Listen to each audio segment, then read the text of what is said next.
when we talk about the visual effects in the movie. I think you have to talk about the other bigger umbrella thing, which is that we have to achieve everything we want to achieve and make it feel grounded, and yet on some level have to compete with the expectations that come from a Marvel movie, that level of spectacle.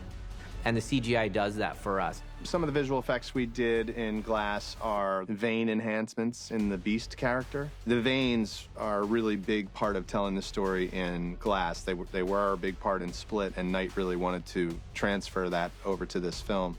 We scanned James with a LiDAR scanner. We reconstructed him. He had to go CG for some shots just to get his movement looking realistic.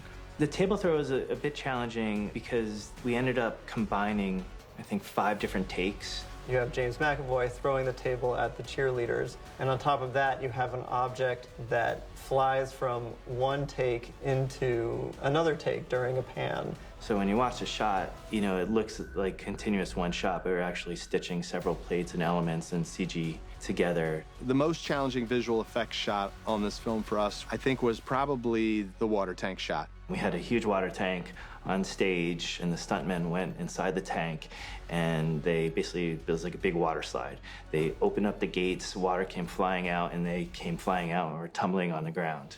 There's a tarp on top of the tank that kind of gets like sucked in there and goes through as well. The tarp on top of the tank, I mean, there's just no way to tell that that wasn't a real tarp. There were so many different pieces to put together to make that what it was. Challenging, but very rewarding. I'm really happy with the way the cracks came together and the water comes out, and then when they finally come out of that hole, I mean, I think it really looks like it all happened right there, even though it happened in 2 or 3 different places.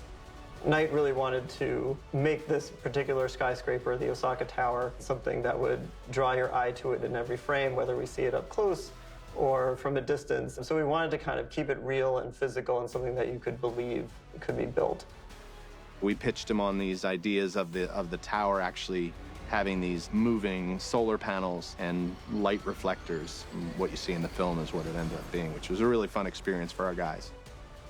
There's no way some of the things that they put in that movie you would think no is CGI. Just no way. You start to go, hey, this is possible, that's possible. And it opens up a different way of thinking about it.